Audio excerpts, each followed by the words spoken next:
Hello दोस्तों, Lucent history में आज हम सब मोहम्मद गौरी के बारे में पढ़ेंगे और देखेंगे कौन कौन क्वेश्चंस आपके एग्जाम में पूछा जाता है। तो चलिए स्टार्ट करते हैं। देखिए, मोहम्मद गौरी जो था वो कहाँ का शासक था, याद रखना है, गौर का शासक था। ये जो गौर था ना, ये पहले मोहम्मद गजनी के अधीन एक छोटा सा राज्य था। ठीक है, इसके बाद इसका शासक कौन बना, मोहम्मद गौरी बना। ये आपको याद रखना है। नेक्स्ट जो आपको याद रखना है, ये याद रखना है आपका, मोहम्मद गौरी ने भारत पर पहला आक्रमण कब किया था, 1175 ईस्वी में, और किसके विरुद्ध किया था, मुल्तान के विरुद्ध किया था। ये पॉइंट आपको याद रखना है। मोहम्मद गौरी ने सबसे पहला आक्रमण भारत में मुल्तान के विरुद्ध किया था। ये पॉइंट आपको याद रखना है। नेक्स्ट आपको क्या याद रखना है, नेक्स्ट आपको जो याद रखना है वो आपको याद रखना है ये वाला पॉइंट। ठीक है, इसके नीचे जो ये वाला पॉइंट है ये सब बहुत ही इम्पोर्टेंट है। इसमें सबसे पहले आपको याद रखना है कि तराइन का प्रथम युद्ध कब हुआ था, 1191 ईस्वी में। किसके बीच हुआ था, गौरी और पृथ्वीराज चौहान के बीच हुआ था। ठीक है, मोहम्मद गौरी और पृथ्वीराज चौहान के बीच हुआ था। इसमें आपको ये याद रखना है कि इसमें विजय कौन हुआ था, याद रखना है इसमें विजय जो था वो पृथ्वीराज चौहान हुआ था। ये पॉइंट आपको याद रखना है, बहुत एग्जाम में पूछा गया है। तो यहाँ से 2-3 क्वेश्चन आपको पहले क्या याद रखना है इस पॉइंट में। तराइन का प्रथम युद्ध 1191 ईस्वी में किसके बीच, गौरी और पृथ्वीराज चौहान के बीच हुआ था। विजय कौन हुआ था, पृथ्वीराज चौहान जो था विजय हुआ था। दूसरा याद रखना है, इसी के जस्ट 1 साल बाद फिर से तराइन का द्वितीय युद्ध हुआ। कब, 1192 ईस्वी में। किसके बीच, वही गौरी और पृथ्वीराज चौहान के बीच। और इसमें जो विजय हुआ वो कौन हुआ था, इसमें विजय गौरी हुआ था। ठीक है, मोहम्मद गौरी इसमें विजय हुआ था। और इसके 2 साल बाद फिर एक युद्ध होता है जिसका नाम है चंदावार का युद्ध। कब, 1194 ईस्वी में। किसके किसके बीच हुआ था, गौरी और जयचंद के बीच हुआ था। ये पॉइंट आपको याद रखना है।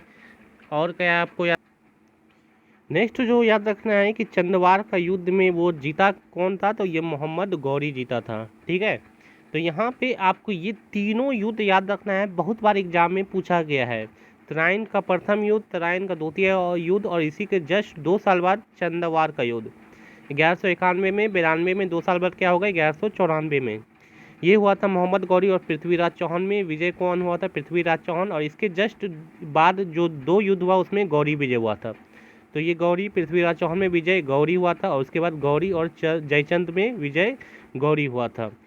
चलिए, अब आपको क्या याद रखना है, अब आपको ये याद समझना है, इसमें थोड़ा सिर्फ समझ लीजिए, बस याद इतना ही रखना था।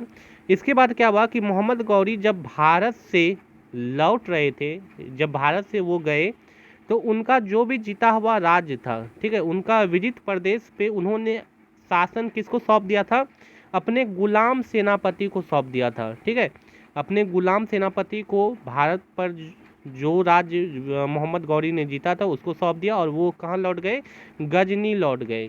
ठीक है, और उसके बाद क्या हुआ, मोहम्मद गौरी की हत्या हो गई थी। कब हो गई थी, 1206 ईस्वी में। और उसके बाद क्या हुआ समझ लीजिए, उसके बाद मैं नेक्स्ट वीडियो में आपको बताऊंगा कि मोहम्मद गौरी ने अपना जो जीता हुआ प्रदेश था वो किसको दे दिया, गुलामों को दे दिया, अपने गुलाम सेनापति को दे दिया था। और उसी में गुलाम उनका सेनापति एक्चुअल में कौन था, कुतुबुद्दीन ऐबक। ठीक है, उन्होंने अपना जीता हुआ राज्य एक्चुअल में किसको दे दिया, कुतुबुद्दीन ऐबक को दे दिया। और कुतुबुद्दीन ऐबक ने ही बाद में क्या स्टार्ट किया, गुलाम वंश को स्टार्ट किया था, जो पूरा किससे जाना जाता है, सल्तनत काल से। इसमें बहुत सारा आपका वंश आता है। तो नेक्स्ट आएगा सल्तनत काल में गुलाम वंश, और गुलाम वंश का संस्थापक एक्चुअल में कौन है, कुतुबुद्दीन ऐबक है। और कुतुबुद्दीन ऐबक कौन है एक्चुअल में, कुतुबुद्दीन ऐबक जो था वो मोहम्मद गौरी का गुलाम था। ठीक है, और इन्होंने क्या सौंप दिया था, जो विजित प्रदेश था, मतलब जो जीता हुआ प्रदेश था भारत में, उसको सौंप दिया था। तो आज का वीडियो आपको कैसा लगा, नेक्स्ट वीडियो में हम सब पढ़ेंगे गुलाम वंश, और उसको आप जरूर से जरूर देखें। बहुत इंपॉर्टेंट क्वेश्चन मैं आपको बताने वाला हूँ, इससे बहुत सारा क्वेश्चन एग्जाम में पूछा जाता है। आज का वीडियो कैसा लगा कमेंट बॉक्स में आप जरूर लिखें। अच्छा लगा तो वीडियो को लाइक करें, शेयर करें, और चैनल को जरूर से जरूर सब्सक्राइब कर लें। Thank you.